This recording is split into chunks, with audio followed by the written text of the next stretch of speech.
Olá, meus amados. Estamos novamente, conforme fazemos todas as semanas, para comentarmos mais uma de nossas lições da Escola Bíblica Dominical. É com prazer que aqui estamos, trazendo para os nossos diletos acompanhantes estudos das lições da nossa Escola Bíblica Dominical, considerada a melhor escola do mundo. Nós queremos nos apresentar. Eu sou o pastor Lourildo Costa, somos membros da Assembleia de Deus do Ministério Missão Europa no Brasil. E o nosso presidente é o pastor José Antônio de Castro. Nossos endereços: a sede fica na rua Manuel Martins, número 35, bairro Mangueira, município de Barra Mansa, estado do Rio de Janeiro.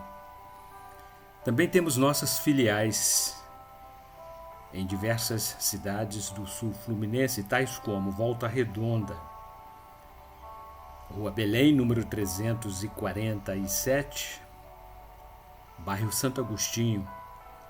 Temos ali como referência o Colégio Municipal Jaime Martins.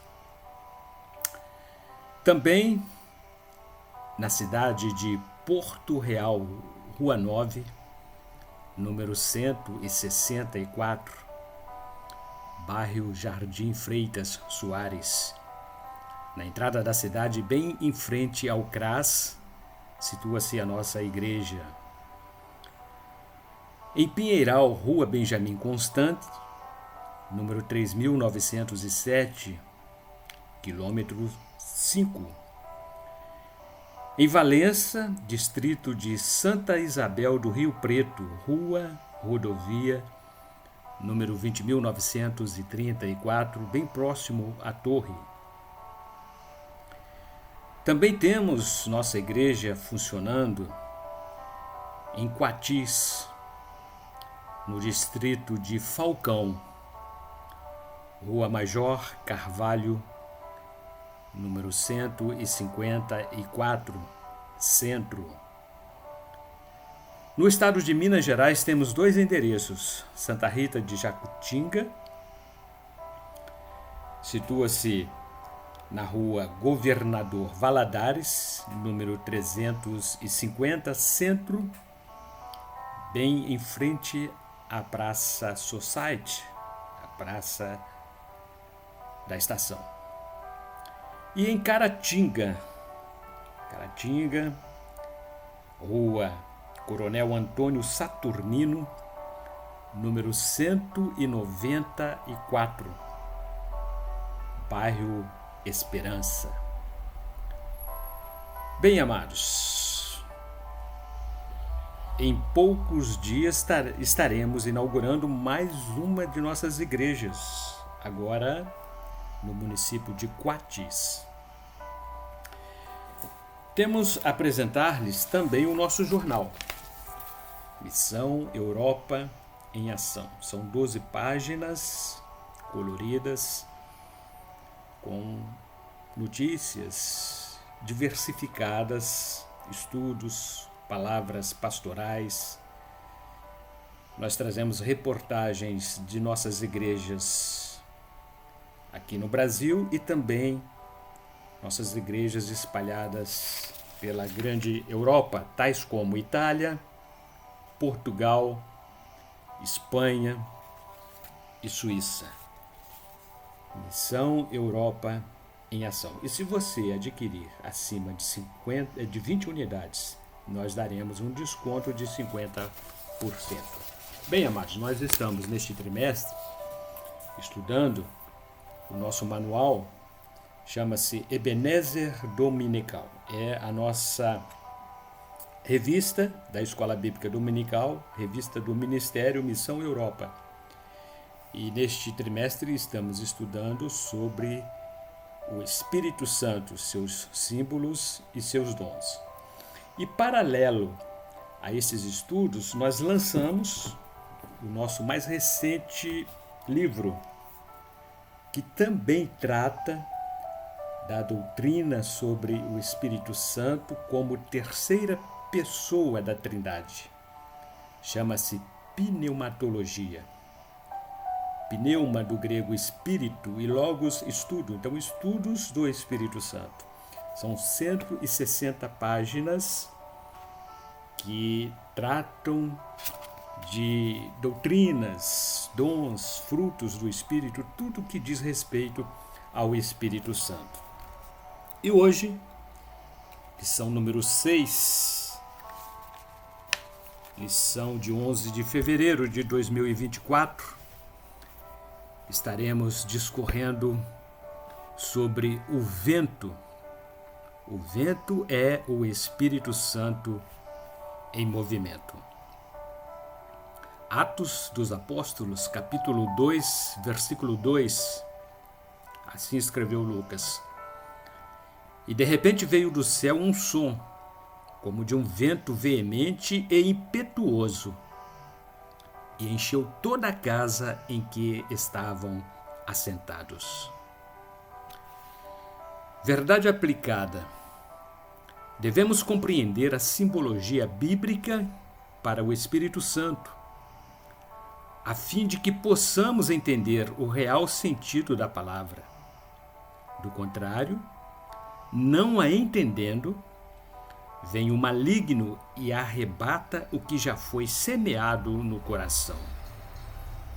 Evangelho de Jesus Cristo, segundo escreveu Mateus, capítulo 13, versículo 19. E os objetivos específicos desta lição são os seguintes: explicar que o Espírito Santo também se identifica com o vento. Compreender que o vento representa o movimento do Espírito Santo. Conhecer as diferentes expressões do vento como símbolo do Espírito Santo. Os nossos textos de referência encontram-se no capítulo 37 do livro do profeta Ezequiel, versículos 5 a 9. Assim diz o Senhor Deus a estes ossos: Eis que farei entrar em vós o Espírito, e vivereis. E porei nervos sobre vós, e farei crescer carne sobre vós. E sobre vós estenderei pele, e porei em vós o Espírito, e vivereis. E sabereis que eu sou o Senhor. Então profetizei como se me deu ordem, e houve um ruído. Enquanto eu profetizava, e eis que se fez um rebuliço, e os ossos se achegaram, cada osso ao seu osso. E olhei, e eis que vieram nervos sobre eles, e cresceu a carne, e estendeu-se a pele sobre eles por cima, mas não havia neles espírito. E ele me disse: Profetiza ao Espírito. Profetiza, ó Filho do homem, e dize ao Espírito: Assim diz o Senhor Deus: Vem dos quatro ventos, ó Espírito, e assopra sobre estes mortos, para que vivam. Na introdução, comentamos o seguinte: o vento nada mais é do que o ar em movimento. O vento é produzido pelo deslocamento de ar das zonas de alta pressão para as zonas de baixa pressão. O vento desempenha uma importante missão para a preservação da vida, pois ele leva para bem distante todo o ar contaminado que respiramos e, com o seu movimento, traz de volta o ar puro, rico em oxigênio, tão necessário para a sobrevivência de todo o ser vivente. E o título do tópico número 1: o vento representa o mover do Espírito de Deus. A dilatação do ar, dependendo da pressão atmosférica, torna-o mais quente e mais leve, razão pela qual tende a subir em sentido vertical. O vácuo formado pelo seu deslocamento força os ventos laterais a ocupá-lo e uma movimentação horizontal procura ocupar o espaço vazio. A essa movimentação dá-se o nome de vento. Dependendo das condições do tempo, o vento desloca-se em velocidades diferenciadas. É Deus quem prepara um vazio no interior do coração humano e somente o Espírito Santo, como o vento, é capaz de preenchê-lo. O coração simplório produz o vazio que faz vir o vento como o mover do Espírito de Deus. Evangelho segundo Mateus, capítulo 5, versículo 3. Bem-aventurados os pobres de espírito, porque deles é o reino dos céus.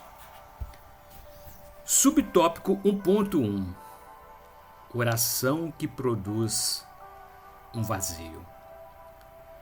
Ainda dependendo das diferentes pressões, um vazio poderia ser estimulado através do choro. Bem-aventurados os que choram, porque eles serão consolados. Evangelho segundo Mateus, capítulo 5, versículo 4. Jesus afirmou que não apenas os que choravam por causa do sofrimento seriam consolados, mas também os que tivessem um coração puro a ponto de se emocionarem. O vazio interior seria capaz de proporcionar fome e sede de justiça.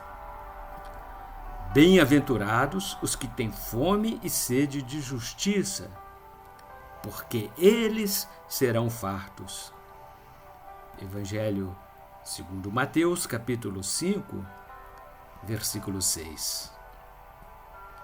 A evidência de que alguém está vivo é sentir fome e sede, motivos pelos quais precisam continuar vivendo. Assim ocorre com a vida espiritual do crente. Não se nutre a alma a não ser pelo Espírito de Deus. Durante 10 dias de oração no cenáculo, os discípulos buscaram pelo derramamento do Espírito e Deus preparou-lhes um grande vazio. Atos dos Apóstolos, capítulo 1, versículo 14. Todos estes perseveraram unanimemente em oração e súplicas, com as mulheres e Maria, mãe de Jesus, e com seus irmãos. Subtópico 1.2: oração que se movimenta como o vento. Durante 10 dias, os discípulos permaneceram unanimemente em oração e súplicas, e suas preces subiram verticalmente como o vento, até que desceu o Espírito Santo para ocupar o espaço vazio e preencheu todo o vácuo do coração. E de repente veio do céu um som, como de um vento veemente e impetuoso, e encheu toda a casa em que estavam assentados. Atos dos Apóstolos, capítulo 2, versículo número 2. Depois que Maria Madalena encontrou-se com Jesus ressuscitado, os discípulos reuniram-se a portas fechadas. Talvez estivessem orando com medo dos judeus. Jesus apareceu-lhes de forma inusitada e assoprou sobre eles e disse-lhes: recebei o Espírito Santo. Evangelho segundo João, capítulo 20, versículo 22. A oração trouxe-lhes a presença divina pelas asas do vento. E montou num querubim e voou, sim, voou sobre as asas do vento. Livro de Salmo, número 18, verso número 10. Quando oramos, a oração movimenta o vento e ele vem. Livro do profeta Ezequiel, capítulo 37, versículo 9. Assim diz o Senhor Deus: vem dos quatro ventos, ó Espírito, e assopra sobre estes mortos para que vivam. Subtópico 1.3. Ninguém compreende o vento. O vento assopra onde quer e ouves a sua voz, mas não sabes de onde vem, nem para onde vai. Assim é todo aquele que é nascido do Espírito. Evangelho de Jesus Cristo, segundo João, capítulo 3, versículo número 8. O vento não é visível a olho nu, mas quando ele aparece, todos podem sentir a sua presença. Epístola de Paulo, 2 Coríntios, capítulo 4, versículo 18.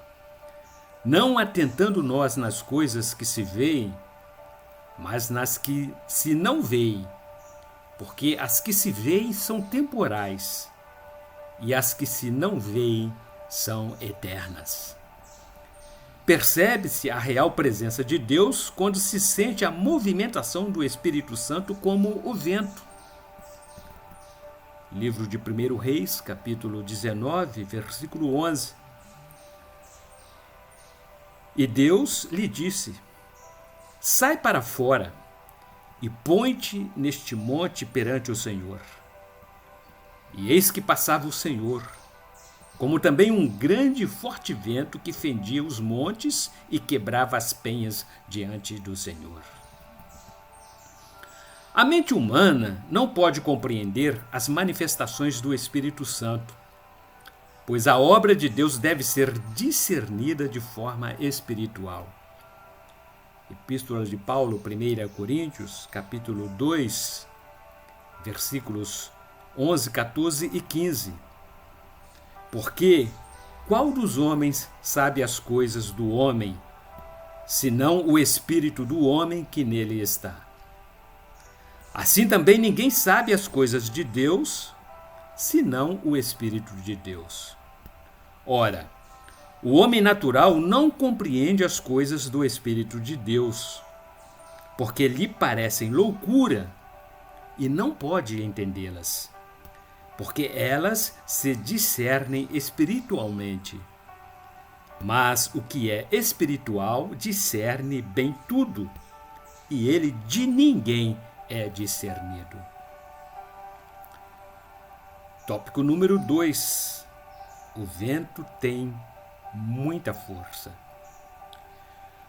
O vento é tão forte que ele pode movimentar grandes navios à vela. Quando o navio propulsado à vela navega na mesma direção do vento, ele é submetido à força do vento, que exerce forte pressão sobre suas velas, impedindo-o a seguir em frente.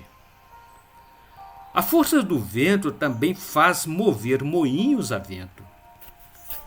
O seu mecanismo utiliza a energia do vento para fazer movimentar outros equipamentos, como, por exemplo, moedores de grãos, bombas de água ou de produção de energia elétrica. Sem a atuação do vento, navios e moinhos movidos à força do vento ficam parados.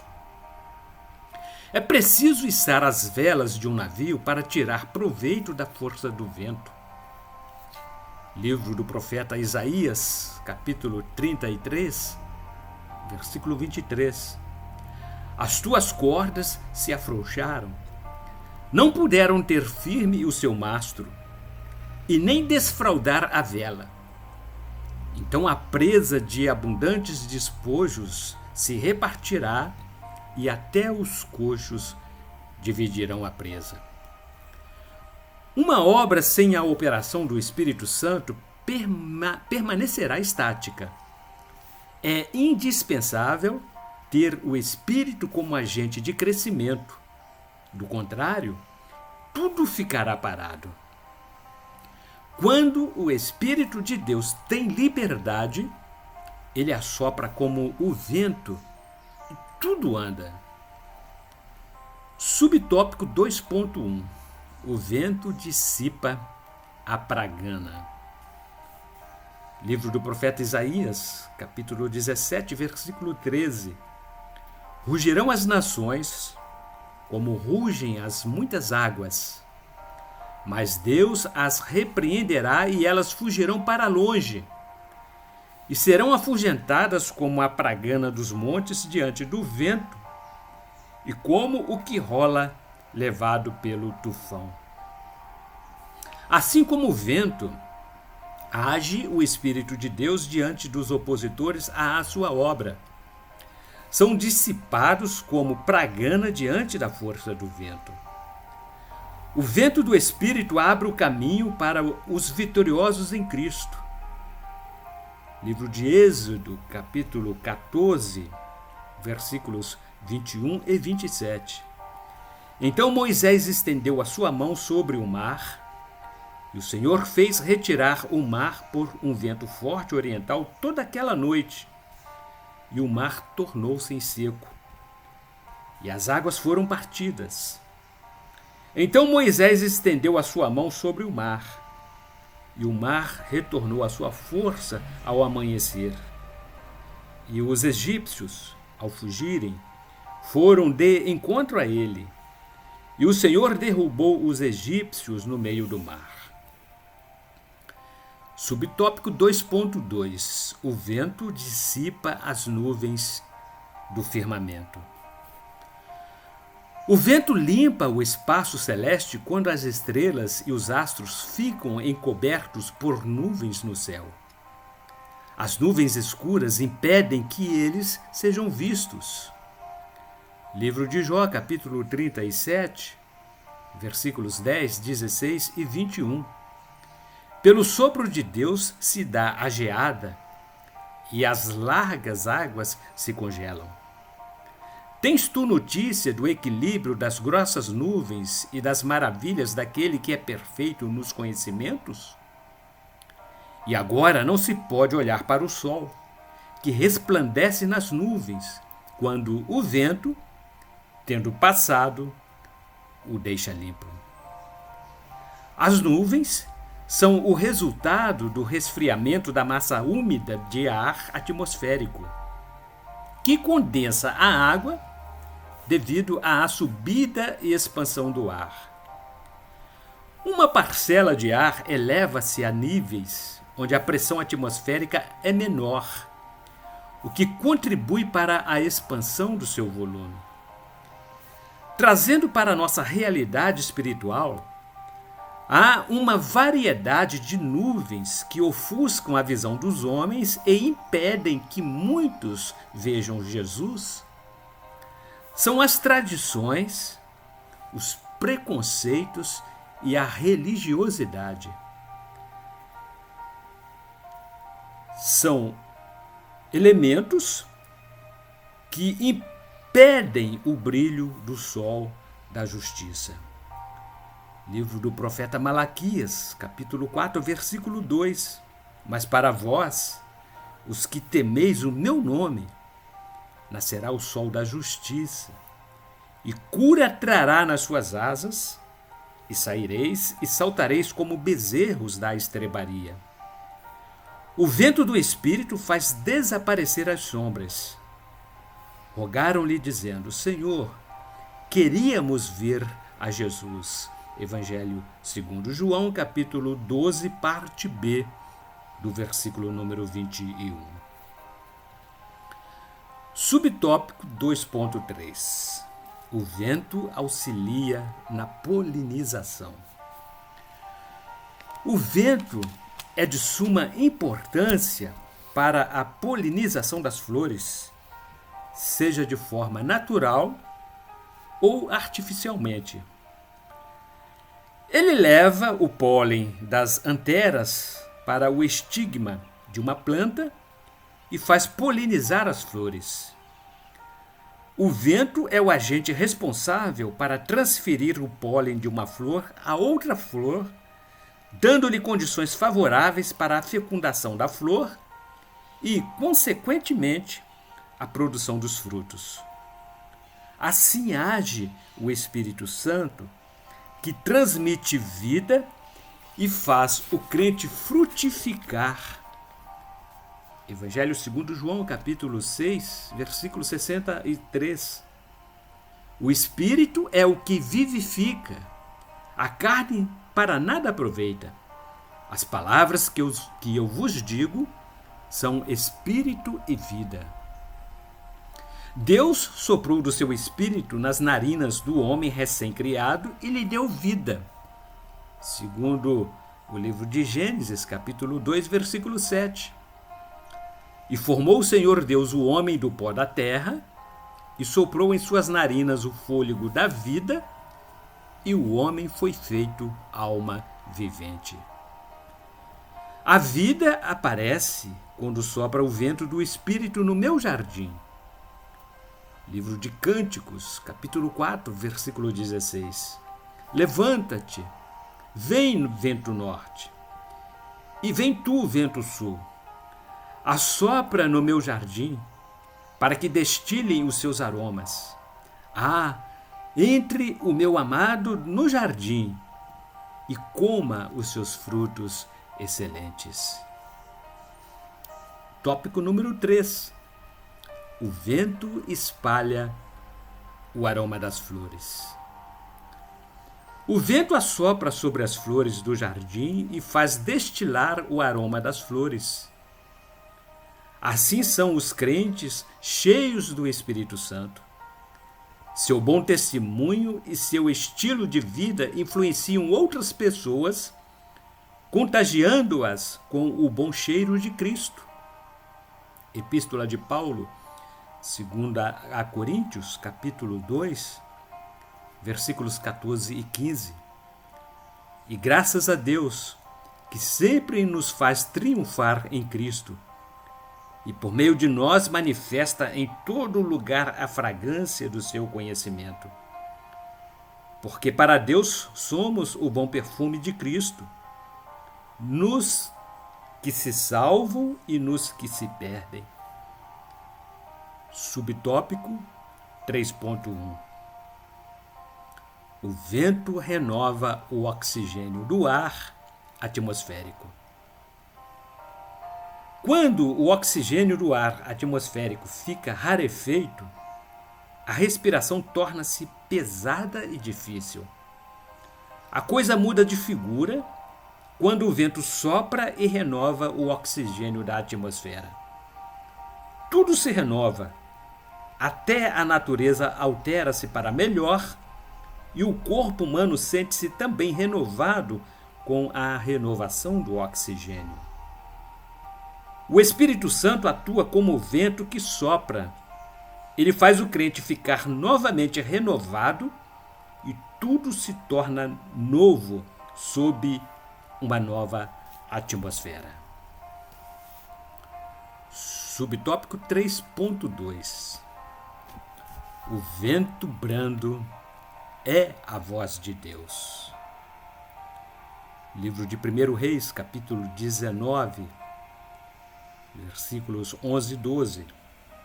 E Deus lhe disse: sai para fora e põe-te neste monte perante o Senhor. E eis que passava o Senhor, como também um grande e forte vento que fendia os montes e quebrava as penhas diante do Senhor. Porém o Senhor não estava no vento. E depois do vento, um terremoto. também o Senhor não estava no terremoto. E depois do terremoto, um fogo. Porém, também o Senhor não estava no fogo. E depois do fogo, uma voz mansa e delicada. Quando o profeta Elias precisava ouvir a voz de Deus, ele não a ouviu através de um vento forte, nem no fogo ou na tempestade, mas através de um som brando, como uma brisa suave que soprou aos seus ouvidos e falou com ele. É exatamente assim que Deus ainda faz. Ele fala conosco como o soar de um vento manso e suave. Subtópico 3.3 Enchendo-se do Espírito.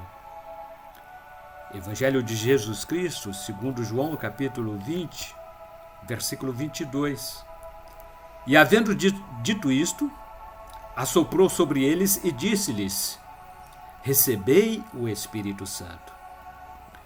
O próprio Senhor Jesus soprou o vento do Espírito sobre os seus discípulos para os abençoar, enchendo-os do poder do Espírito Santo. Em nossos dias não é diferente. Este mesmo Jesus é quem batiza com o Espírito Santo, traz vida e renova os crentes, enchendo-os de poder. Conclusão. Ao término desta lição, aprendemos que o Espírito Santo manifesta-se como a movimentação do vento. Desde a criação do ser humano, quando Deus soprou do seu Espírito sobre as narinas de Adão, dando-lhe o fôlego de vida, é este mesmo Espírito quem convence o homem do pecado e do juízo, levando-o à conversão dos seus pecados, dando-lhe vida eterna em Cristo e o livrando da morte eterna. É o Espírito de Deus quem nos ajuda nas proporções, ou melhor, nas provações, e fala ao nosso coração como a voz branda de Deus. Sua presença enche-nos totalmente da presença divina. Que possamos ter a sensibilidade para perceber a manifestação do vento do Espírito Santo em nossa vida. O vento é o Espírito Santo em movimento. Segundo escreveu Lucas em Atos dos Apóstolos, capítulo 2, versículos 1, 2, 4 e 6. E cumprindo-se o dia de Pentecostes, estavam todos concordemente no mesmo lugar. E de repente veio do céu um som, como de um vento veemente e impetuoso, e encheu toda a casa em que estavam assentados. E todos foram cheios do Espírito Santo e começaram a falar noutras línguas, conforme o Espírito Santo lhes concedia que falassem. E, quando aquele som ocorreu, ajuntou-se uma multidão e estava confusa, porque cada um os ouvia falar na sua própria língua. E como reflexão, queremos deixar para os nossos diletos ouvintes. E de repente veio do céu um som, como de um vento veemente e impetuoso, e encheu toda a casa em que estavam assentados. Capítulo 2, versículo 2 de Atos dos Apóstolos. O próprio Jesus fez referência ao vento como símbolo do Espírito Santo. Ele é invisível, mas real. Não podemos tocá-lo, nem o compreender, porém nós o sentimos. O vento assopra onde quer e ouves a sua voz, mas não sabes de onde vem, nem para onde vai. Assim é todo aquele que é nascido do Espírito. Evangelho de Jesus Cristo, segundo João, capítulo 3, versículo número 8. A ação do vento não depende da determinação humana. Desse modo é o Espírito Santo. E concluímos então mais uma de nossas lições. E no próximo domingo, dia 18 de fevereiro, aqui retornaremos e falaremos então sobre um outro símbolo do Espírito Santo. O fogo como símbolo do perfeito sacrifício. Ebenezer Dominical é o nosso manual de estudos. E a nossa temática deste trimestre é Espírito Santo, os dons e símbolos do Espírito de Deus. E o nosso livro, mais uma vez, queremos ratificar a sua importância como complemento dos nossos estudos da escola dominical. Pneumatologia, um livro recém-lançado que trata das doutrinas sobre o Espírito Santo e especifica o Espírito de Deus como a terceira pessoa da Trindade. Pneumatologia, livro que o Espírito de Deus nos inspirou para que escrevêssemos como elemento ou instrumento de edificação do corpo de Cristo. Adquiram-no e seja também cheio do Espírito Santo através dos estudos da Palavra de Deus. Que Cristo continue nos abençoando e até o próximo domingo, se Ele assim o permitir.